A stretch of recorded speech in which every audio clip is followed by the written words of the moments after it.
Minggu lalu saya khotbah mengenai God before us atau Tuhan berjalan di depan kita.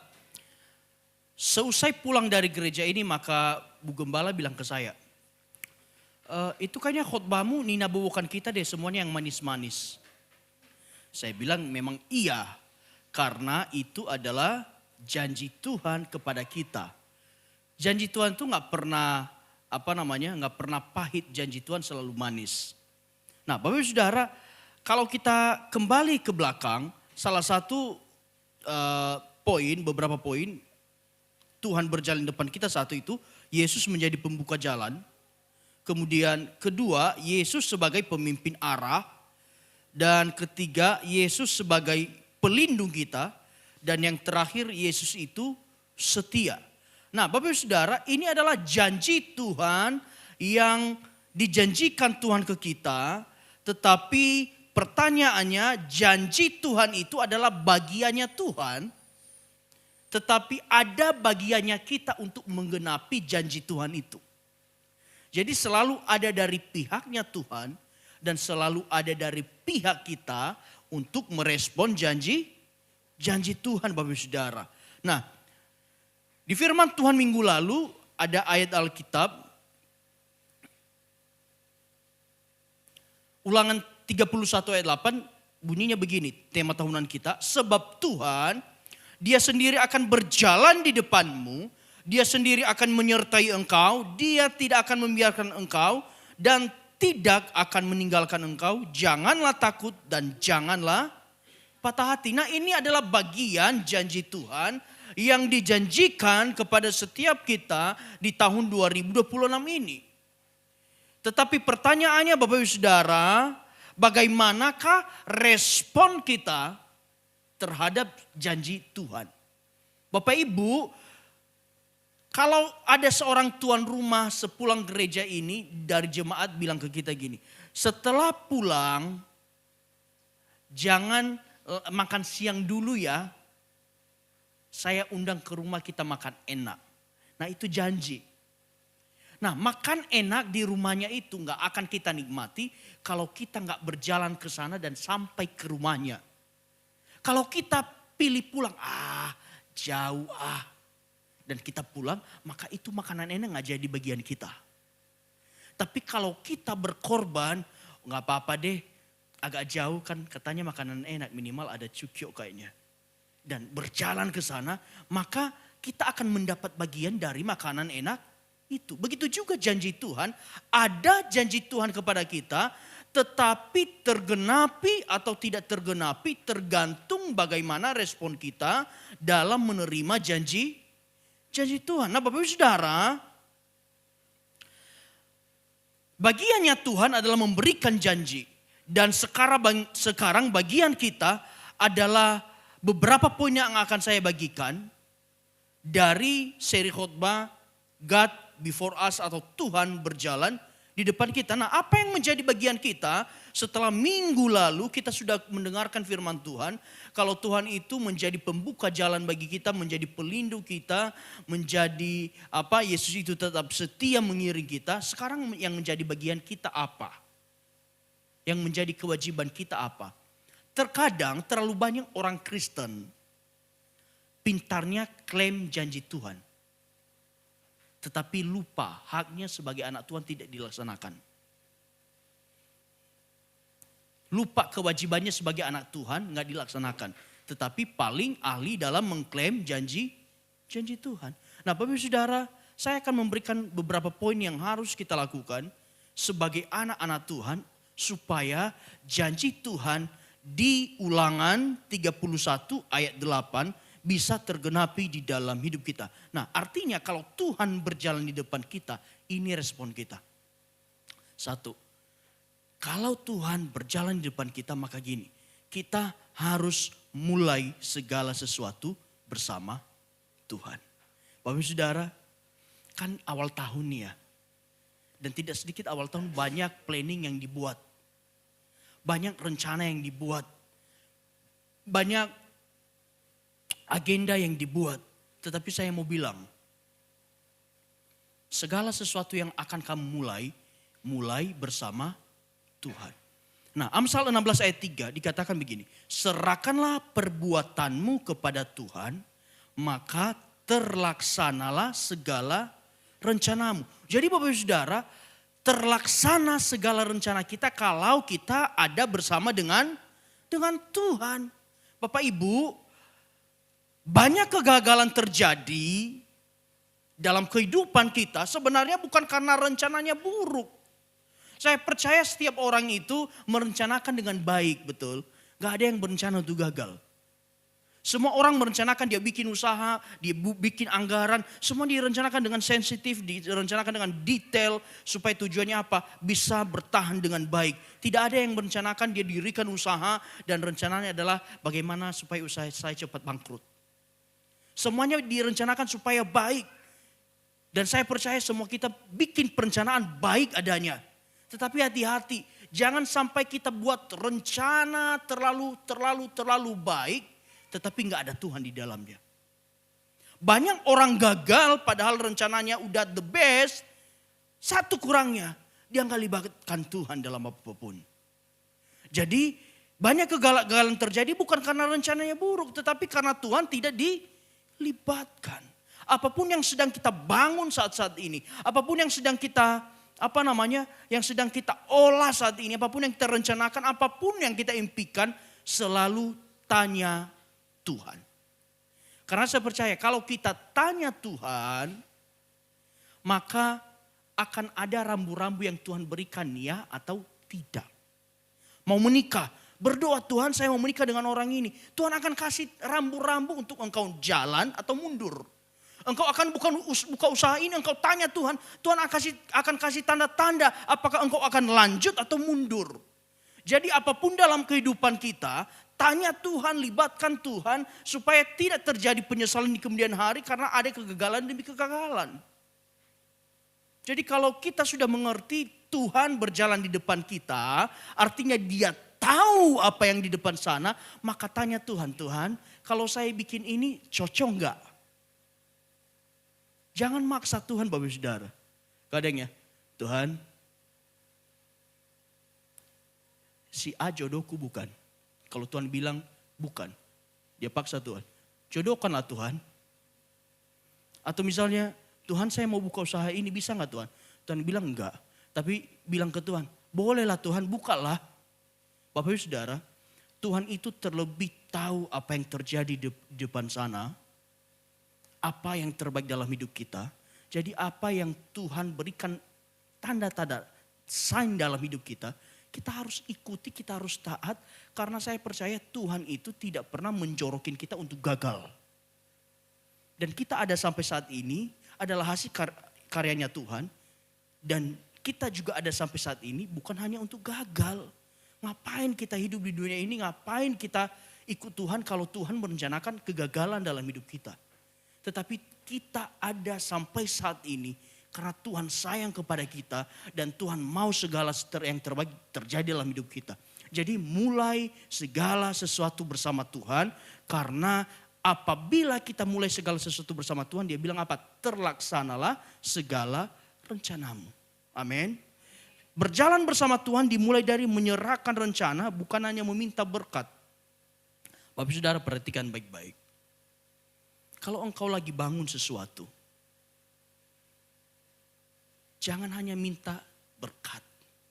Misalnya engkau, Tuhan saya mau bikin usaha ini berkati ya Tuhan. Enggak, itu enggak laku. Tapi serahkan ke tangan Tuhan. Tuhan saya mau bangun usaha ini, saya mau kerja ini. Kira-kira Tuhan berkenan enggak Tuhan? Jadi jangan hanya orang yang pintar minta-minta berkat. Tetapi nggak pernah tanya Tuhan ini cocok atau tidak. Giliran gagal yang disalahin siapa? Tuhan. Padahal nggak pernah tanya sama Tuhan. Jadi saya percaya Bapak Ibu Saudara. Apapun yang kita lakukan kalau sesuai dengan kehendak Tuhan. Lu nggak usah minta berkat, Tuhan pasti berkati. Jadi nggak usah capek-capek. Jadi Bapak Ibu Saudara, Tuhan itu bukan pelengkap rencana kita, tetapi pusat dari segala keputusan. Artinya apa? Apapun yang engkau buat di 2026 ini, langkah pertama yang harus engkau lakukan, doa dulu. Doa dulu. Katakan kiri kanan, doa dulu. Mau ngambil keputusan besar, doa dulu. Tanya Tuhan dulu, Tuhan oke enggak? Kalau Tuhan oke, saya oke.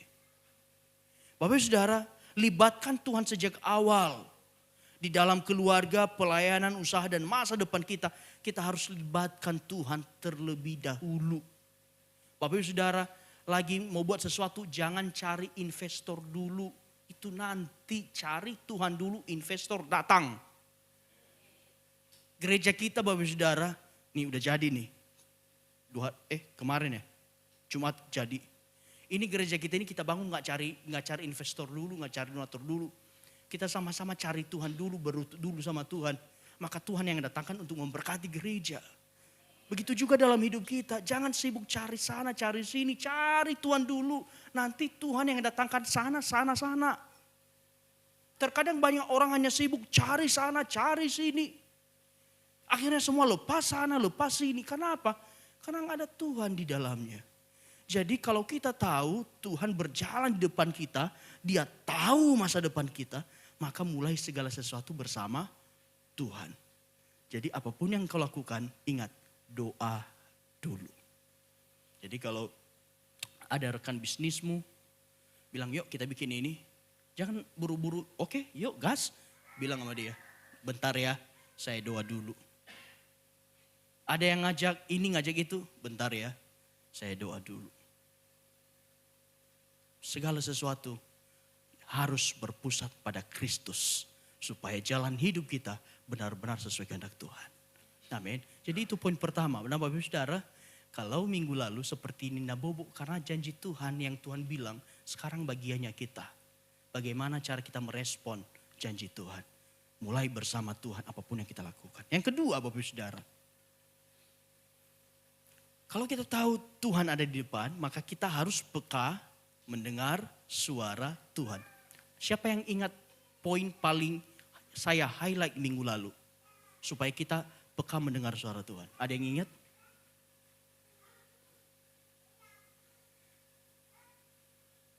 Oke. Supaya kita peka mendengar suara Tuhan dengan baik-baik.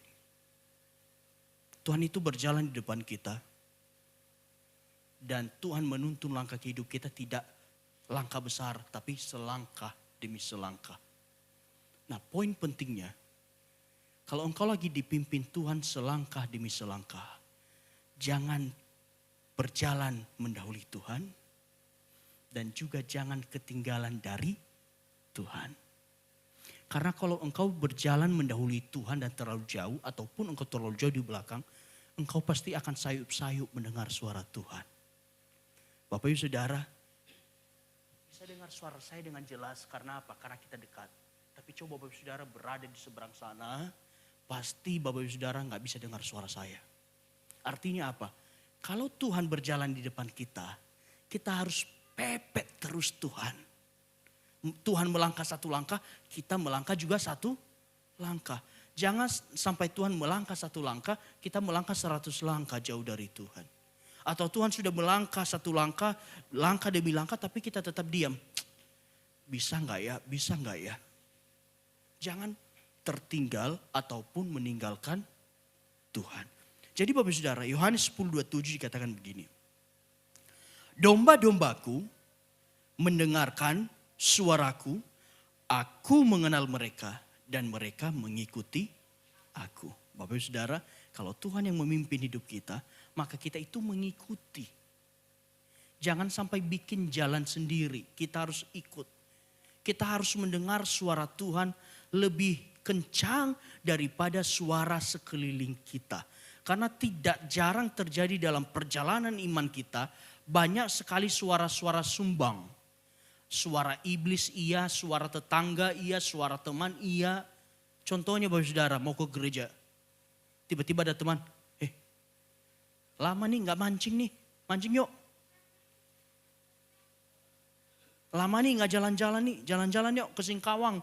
Saya yang bayar mobilnya, kamu gak usah khawatir semuanya siap. Di dalam perjalanan kita mengiring Tuhan, pasti akan ada suara-suara yang menggoda. Hai abang, sini yuk. Tapi hati-hati Bapak Saudara. Di balik suara-suara apapun itu, yang paling jelas kita harus dengar apa? Suara Tuhan. Nah, orang yang berjalan bersama Tuhan harus peka terhadap suaranya. Nah, langkah penting untuk kita peka terhadap suara Tuhan adalah telinga rohani kita harus bersih. Bapak Ibu Saudara, kalau telinga kita banyak congeknya, banyak kotorannya, maka yang terjadi apa? Orang ngomong, kita nggak bisa dengar, nggak jelas. Hah? Apa? Tahu Bapak Ibu Saudara ada game yang pakai headset kan? Biarpun kencang-kencang ngomongnya, pasti nggak akan dengar. Karena apa? Pertama ada suara lain yang lebih kencang. Kedua ada kotoran-kotoran. Jadi pastikan kalau kita mau peka mendengar suara Tuhan, telinga ini harus bersih. Telinga rohani bukan telinga jasmani. Nah, supaya telinga rohani kita bersih, maka jangan sendengkan telingamu terhadap satu, gosip. Jangan sendengkan telingamu terhadap kejahatan. Jangan sendengkan telingamu terhadap omongan yang tidak benar. Tapi sendengkanlah telingamu kepada pengajaran-pengajaran yang membawa engkau dekat kepada Tuhan. Harus bersih Bapak Ibu Saudara. Cara ngujinya gampang. Engkau misalnya lagi duduk, kalau orang lagi ngomong, Bapak Ibu Saudara, kalau lagi ngomongin orang, apakah dirimu meronta-ronta pengen dengar atau biarin aja urusan dia. Atau engkau menjadi pendengar setia firman Tuhan. Engkau gak sabar, saya mau dengar khotbah Pak Gembala, saya pasti hari ini diberkati. Bapak Ibu, orang yang telinga rohaninya kotor, itu gak suka dengar khotbah. Sukanya dengar apa? Dengar gosip. Karena makin digosok, itu makin sidah. Jadi, untuk kita peka mendengar suara Tuhan, telinga rohani kita harus bersih. Suara Tuhan didengar melalui firman, melalui doa, dan melalui pimpinan Roh Kudus. Suara Tuhan itu gak muluk-muluk, dia datang, kita lagi duduk dan Tuhan teriak dari langit. Enggak. Pada saat engkau lagi baca firman, Tuhan bisa berbicara. Engkau lagi berdoa, Tuhan bisa berbicara. Engkau lagi dengar khotbah hari ini, Tuhan juga bisa berbicara kepadamu secara pribadi. Amin. Jadi tanpa kepekaan rohani kita mudah tersesat meski merasa dekat dengan Tuhan. Harus ada kepekaan Bapak Saudara. Kalau Tuhan bilang tiga langkah ke depan, maka 3 langkah ya? 1, 2, 3. Jangan sampai arahan bilang 3 langkah ke depan, 5 langkah ke belakang, makin jauh, nggak nyambung. Jadi kita harus peka mendengar suara Tuhan supaya nggak sesat. Kita harus menjadi domba yang telinga rohaninya bersih. Bapak Saudara, sediakan waktu teduh dan hati yang tenang untuk mendengar suara Tuhan setiap hari. Jadi Bapak Ibu, termasuk datang ibadah, engkau siapkan hatimu. Tuhan, hari ini engkau mau berbicara apa kepada saya? Untuk saya lakukan selanjutnya. Kembali di poin pertama, selalu tanya Tuhan, Tuhan apa yang mau saya lakukan selanjutnya? Gak apa-apa Bapak Saudara, berdoa dikit-dikit berdoa. Dikit-dikit berdoa daripada berdoanya dikit-dikit. Jadi gak apa-apa, engkau lagi duduk tanya Tuhan, Tuhan kemana aku harus melangkah? Tapi jangan juga tanya Tuhan, enak ini, enak babi apa enak kambing, itu gak masuk Bapak Saudara. Kalau makan, makan saja. Tapi berhikmat, jangan sampai kolesterol. Ya. Yang ketiga, kalau kita harus peka mendengar suara Tuhan, maka yang ketiga kita harus taat melakukan kehendak Tuhan. Tahu gak Bapak Saudara? Kalau orang peka mendengar suara Tuhan, tetapi tidak taat melakukan saat saja, bohong. 1 Samuel 15:22 dikatakan begini. Tetapi jawab Samuel, Apakah Tuhan itu berkenan kepada korban bakaran dan korban sembelihan sama seperti kepada mendengarkan suara Tuhan? Seperti kepada mendengar suara Tuhan, sesungguhnya mendengarkan lebih baik daripada korban sembelihan. Memperhatikan lebih baik daripada lemak-lemak domba-domba jantan. Jadi Bapak Saudara, apa sih yang disukai Tuhan? Yang disukai Tuhan adalah saat kita mendengarkan apa yang Tuhan mau. Tuhan tidak tanya Bapak Saudara. Kalau kita datang ke gereja, Tuhan itu lebih senang kalau kita duduk dia mendengarkan firman Tuhan. Menikmati firman Tuhan ketimbang nanti pas kolektor engkau kasih segopok begini. Tuhan ini ya selesai ya. Tuhan gak lihat itu. Tuhan bilang apa? Tuhan tidak berkenan kepada korban bakaran dan sembelihan. Tetapi lebih kepada kita yang mau mendengar suara Tuhan. Ini teguran ini dikasih kepada Saul. Ketika dia sudah ditegur Tuhan, dikasih peringatan oleh Tuhan. Semua bangsa itu harus engkau musnahkan. Semua harta bendanya harus engkau musnahkan. Tetapi dia memilih untuk mengambil harta kekayaan itu. Dan kemudian dia kasih alasan.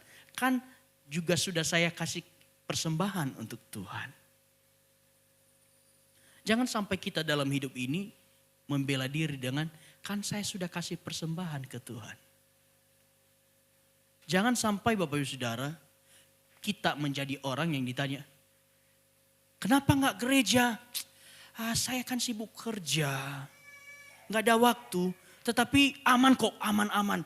Perpuluhan selalu jalan. Bahkan bukan hanya 10% saya kasih, 12% saya lebihkan biar Tuhan tenang. Tuhan gak gitu Bapak Ibu Saudara. Tuhan gak lihat apa yang engkau berikan, tetapi sebagaimana engkau membawa dirimu sebagai persembahan yang harus didapat Tuhan. Karena Tuhan juga tahu kalau dirimu aja engkau berikan, pasti juga engkau berikan yang terbaik untuk Tuhan. Amin. Jadi jangan sampai Bapak Saudara kita menjadi orang yang diri kita entah kemana, tetapi yang sampai ke gereja persembahan kita. Sampai sekarang Bapak Saudara masih ada anonim yang transfer perpuluhan ke gereja. Saya udah tanya berkali-kali ke jemaat, siapa ini? Nggak ada yang punya nama karena namanya pun lain.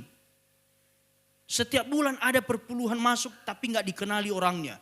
Saya cuma berdoa orang ini tetap ada dalam pembinaan di sebuah gereja. Amin. Karena jangan sampai hanya perpuluhannya yang lancar, tapi orangnya, mana orangnya? Begitu juga Bapak Ibu Saudara dalam hidup kita. Jangan kita hanya suka memberi untuk pekerjaan Tuhan, tetapi diri kita gak pernah kita berikan untuk Tuhan. Karena Tuhan itu gak butuh apa yang kau berikan. Yang Tuhan butuh itu dirimu mendengarkan suara Tuhan. Amin.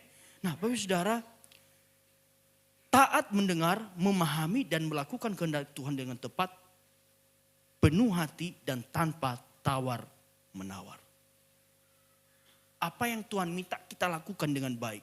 Karena korban sembelihan tanpa ketaatan sama seperti nyogok Tuhan. Nyogok Tuhan. Bapak Ibu Saudara saya mau tanya, Tuhan bisa disogok atau tidak? Tidak bisa Bapak Saudara. Mau sogok Tuhan pakai duit, Tuhan bilang duit untuk apa saya? Saya gak butuh baju baru. Saya gak butuh.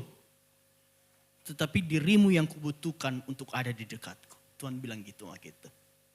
Jadi Bapak Saudara, ketaatan menentukan perkenanan Tuhan.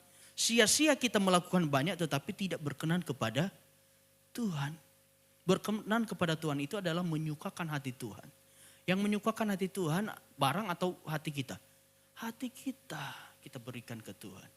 Ku berikan hatiku dan jiwaku. Lagunya kan bukan gini. Ku berikan iPhone-ku dan laptopku. Enggak, bukan itu yang Tuhan bilang. Dan juga uangku. Enggak, tapi Tuhan bilang apa?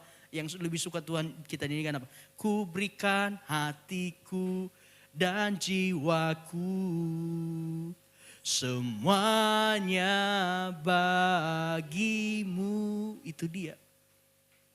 Hati jiwa kita berikan ke Tuhan itu persembahan yang paling mulia.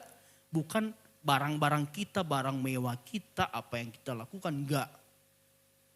Tetapi diri kita, hati kita, jiwa kita, kita serahkan ke Tuhan sepenuhnya.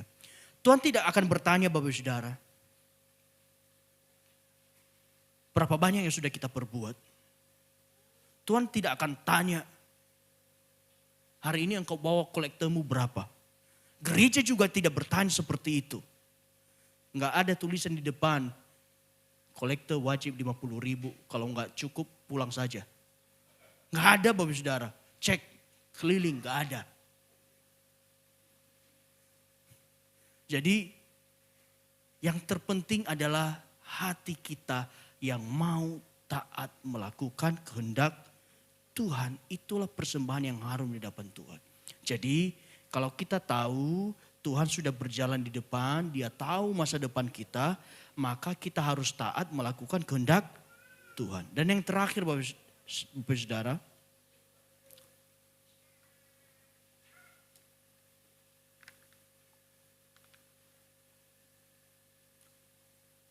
kita baca sama-sama 3, 2 ya. Setia dalam setiap perkara. Bapak Ibu, saya ingat betul Bapak Saudara.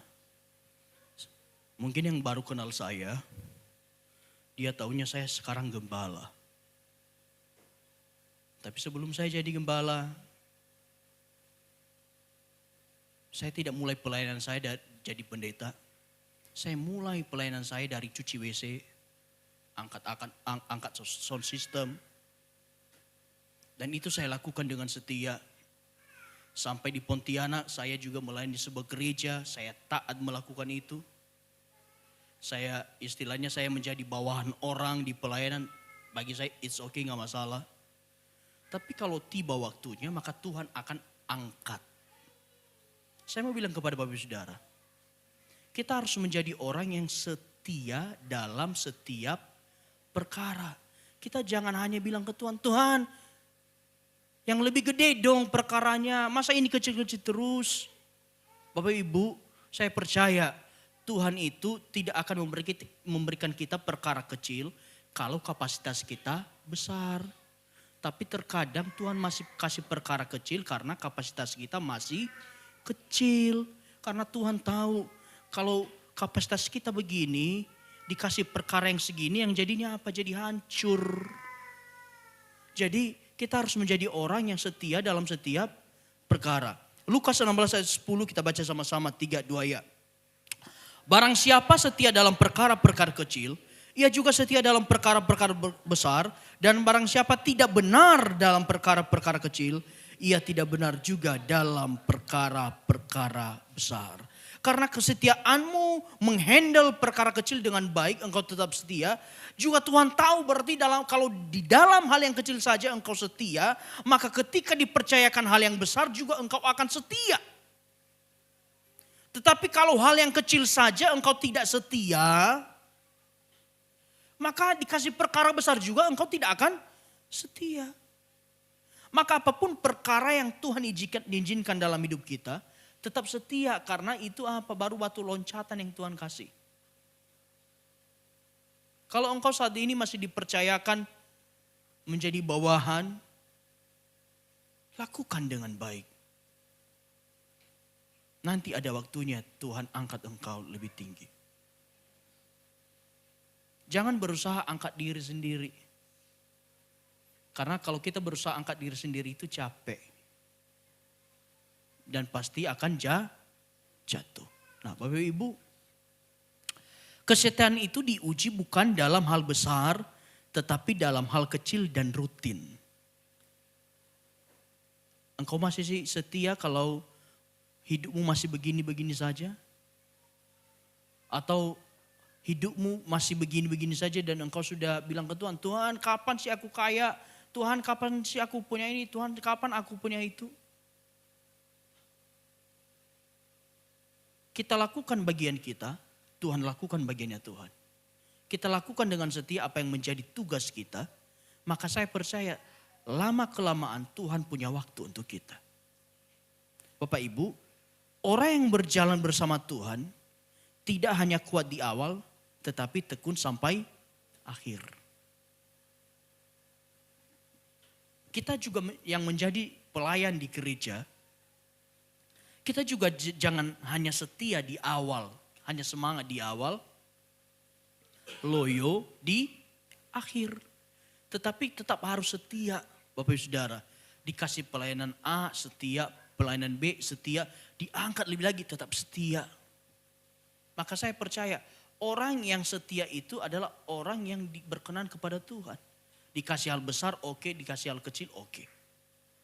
Bapak Ibu, kesetiaan membuka jalan bagi kepercayaan dan tanggung jawab yang lebih besar.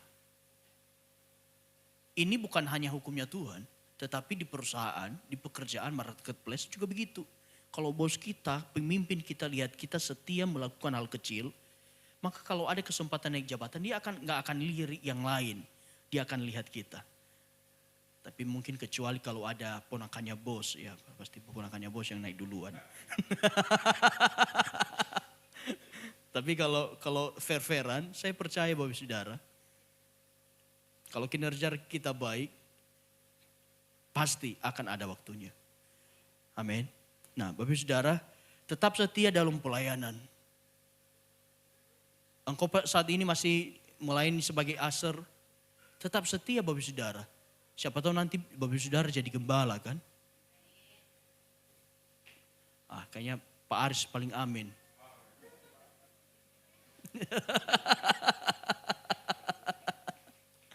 Setia juga dalam keluargamu. Mungkin keluargamu saat ini keuangannya masih pas-pasan.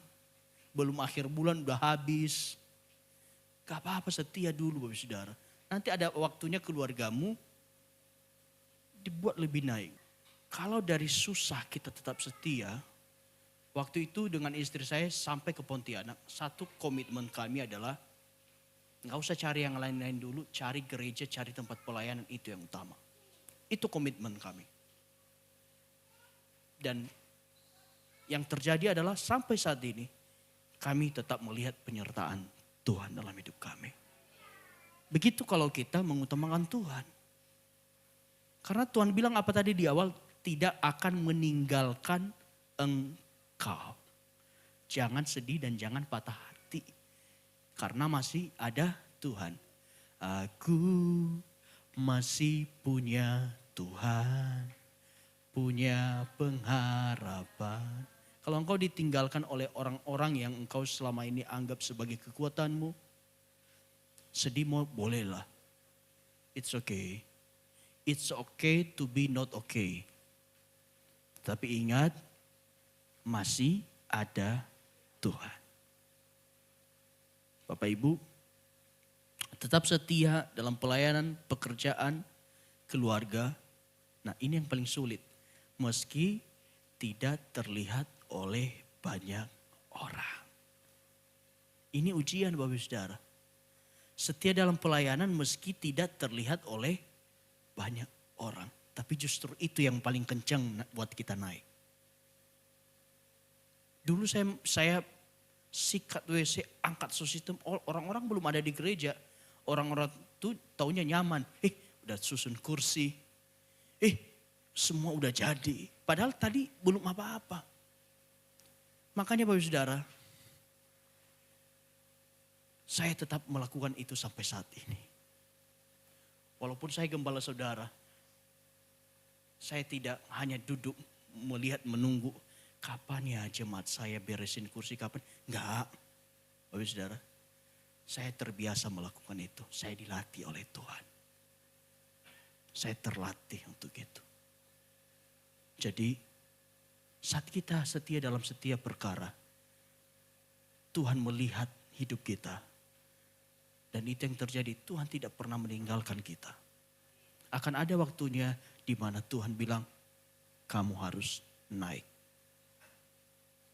Jadi sebagai penutup dari khotbah ini, saya mau bilang Bapak Saudara, lakukan bagian kita dan Tuhan akan lakukan bagiannya di dalam kita.